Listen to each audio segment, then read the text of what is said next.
बात बहुत पुरानी है। एक ऋषि थे, उद्दालक आरुणि। इनका एक पुत्र था जिसका नाम था श्वेत केतु। बचपन से ही श्वेत केतु खेल कूद में मस्त रहता। पढ़ना लिखना उसे अच्छा नहीं लगता। उसके इस स्वभाव को देखकर ऋषि सदा चिंतित रहते। धीरे धीरे श्वेत केतु की आयु बढ़ने लगी, परंतु खेल कूद से उसका मन नहीं भरा। एक दिन ऋषि आरुणि ने पुत्र को समझाने की बात सोची, पर वे कोई उपदेश भी उस पर थोपना नहीं चाहते थे। अंत में उन्होंने फैसला किया कि बालक के मन में पढ़ने लिखने की रुचि पैदा की जाए, जिससे एक दिन वह स्वयं ही पढ़ने लिखने लगेगा। यह सोचकर ऋषि ने श्वेत केतु की संगत बदलने का प्रयास किया। श्वेत केतु के साथी पढ़ते लिखते थे, वेदों का पाठ करते थे और समय पर खेलते भी थे। उनके साथ रहकर श्वेत केतु भी अब कभी कभी श्लोकों को गुनगुनाने लगा था, कभी उनके अर्थों को जानने का प्रयास भी करने लगा था। किसी विषय पर साथियों में बहस छिड़ जाती तो उसमें हिस्सा भी लेता, पर अधिकतर मात खा बैठता। झल्लाकर एक दिन वह संकल्प कर बैठा, मैं पढ़ूंगा, वेद पाठी बनूंगा और ज्ञान चर्चा में अपने साथियों में सबसे आगे रहूंगा, सबसे सम्मान पाऊंगा। उसकी यह लालसा धीरे धीरे बढ़ने लगी। एक दिन पढ़ाने के लिए पिता के सामने उसने प्रार्थना की। ऋषि आरुणि तो पहले ही ऐसा चाहते थे। उन्होंने श्वेत केतु को तुरंत एक ऋषि के आश्रम में भेज दिया। मन में वे बड़े प्रसन्न थे, क्योंकि अब उनका पुत्र वेदों का ज्ञाता बन सकेगा। ऋषि कुल में श्वेत केतु की पढ़ाई आरंभ हुई। स्पर्धा के कारण श्वेत केतु भी मन लगाकर पढ़ने लगा। इस प्रकार 12 वर्ष बीत गए। श्वेत केतु ज्ञान विज्ञान में निपुण हो गया। चारों वेदों का वह अच्छा पंडित बन गया। एक दिन मन ही मन वह सोचने लगा, मैं वेद शास्त्रों का ज्ञाता बन चुका हूँ। गुरुजी भी मेरे ज्ञान की बड़ाई करते हैं। सभी सहपाठी मेरा लोहा मानते हैं। तब क्यों न अब मैं सबको शास्त्रार्थ के लिए ललकार दूं, सबको हराकर महापंडित बनूंगा। इन विचारों में वह खोया ही था कि उसे बचपन की एक घटना याद आ गई। एक दिन एक साधारण सी चर्चा में उसे अपने साथियों से मात खानी पड़ी थी। कितनी कड़वाहट थी इस स्मृति में। उसने निश्चय किया कि अब वह उन सबको ज्ञान चर्चा में छठी का दूध याद करा देगा, सबका सम्मान पाएगा। इस प्रकार ज्ञान के साथ श्वेत केतु को घमंड ने भी आ दबोचा। गुरु का आश्रम छोड़ने के लिए वह तैयार हो गया। अचानक एक दिन वह अपने घर भी आ पहुंचा। अपने ज्ञान के गरूर में वह साधारण व्यवहार भी भूल बैठा।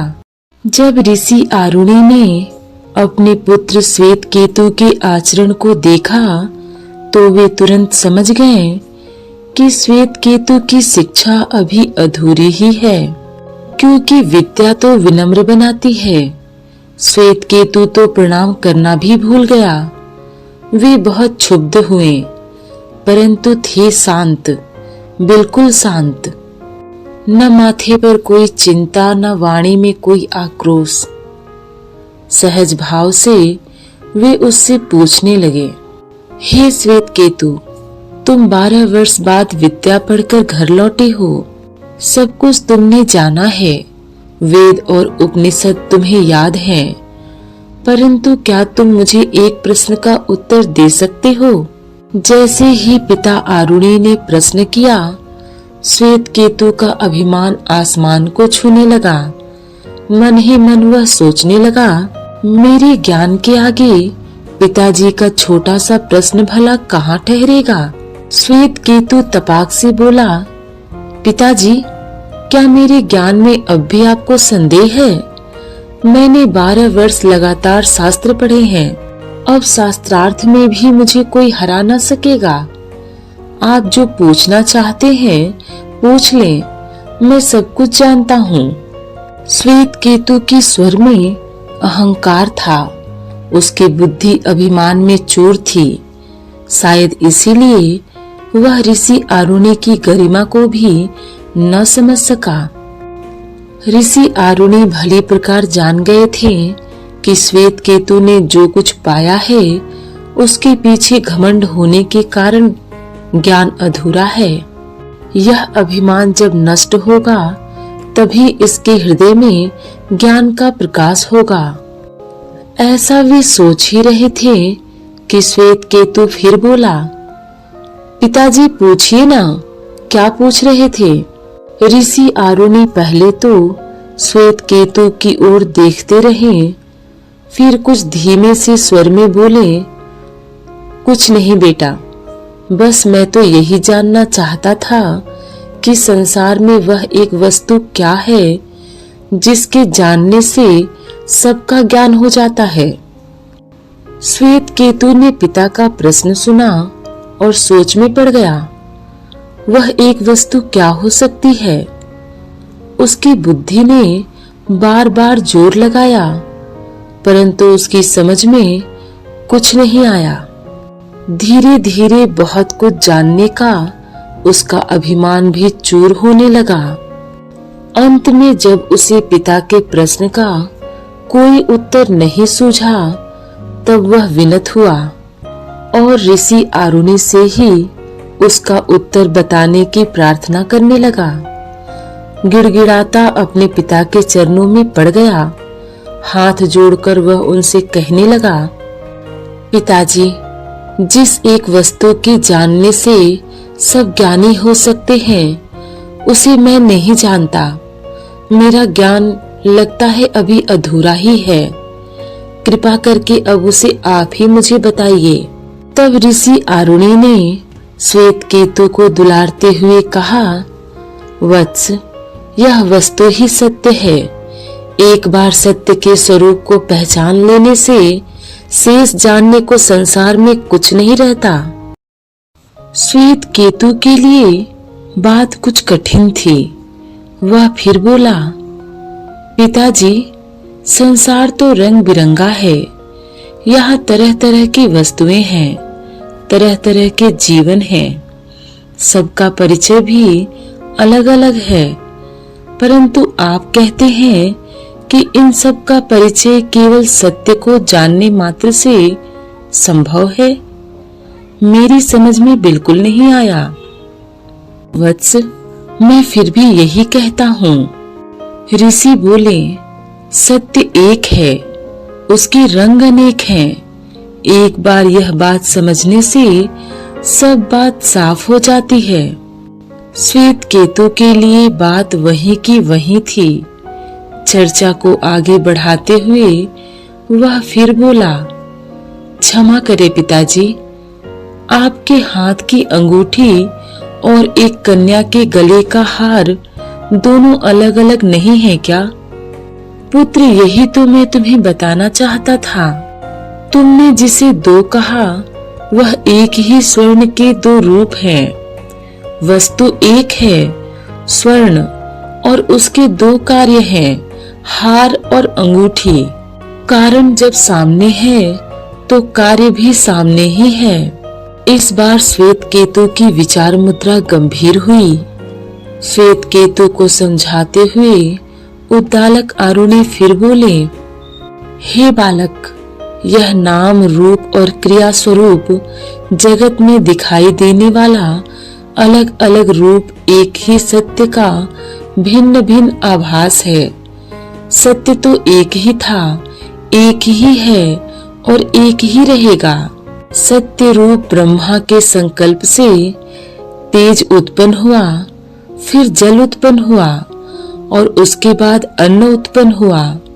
जगत की सभी वस्तुएं तेज, जल और अन्नमय है। जहाँ प्रकाश है वहाँ तेज तत्व है, जहाँ द्रव्य है वहाँ जल तत्व है, और जहाँ कठोरता है वहाँ अन्न अथवा पृथ्वी तत्व है।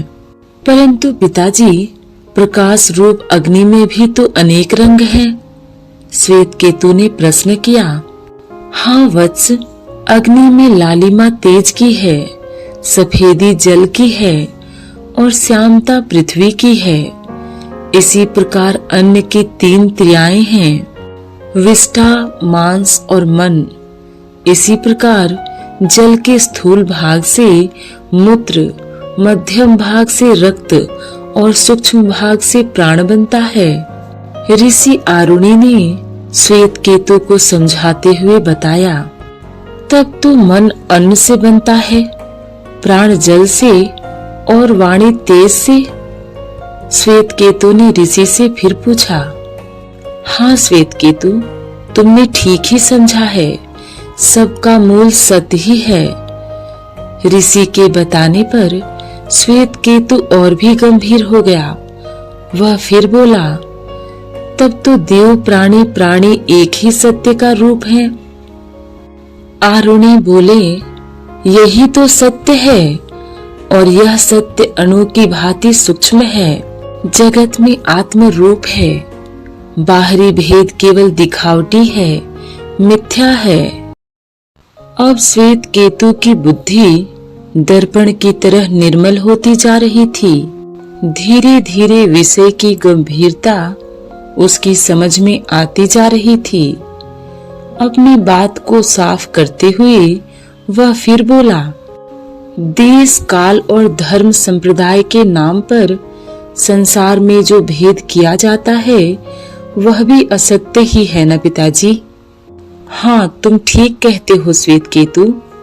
शहद में अनेक वृक्षों का रस होता है, परंतु वह रस अलग अलग होकर भी यह नहीं जानता कि मैं किस वृक्ष का रस हूँ। इसी प्रकार जीव की दशा है, वह संत का ही रूप है। संत के एक भाव प्राप्त करता हुआ भी अज्ञान की स्थिति में संत को नहीं जानता, इसलिए आपस में भेद मानता है।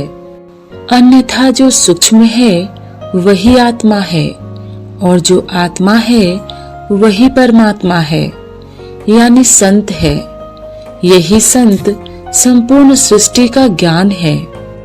पिता के उत्तर को सुनकर श्वेत केतु अनायास ही कह उठा, तब तो हम सब एक हैं। इस पर ऋषि आरुणि का समर्थन था। हाँ, हम सब एक हैं।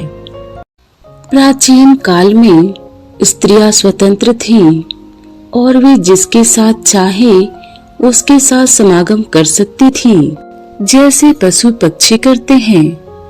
केवल ऋतु काल में पत्नी केवल पति के साथ समागम कर सकती थी, अन्यथा वह स्वतंत्र है।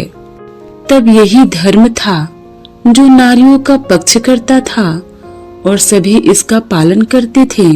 एक बार जब श्वेत केतु अपने माता पिता के साथ बैठे थे, तभी एक परिवारजक आया और श्वेत केतु की माँ का हाथ पकड़कर बोला, आओ चले।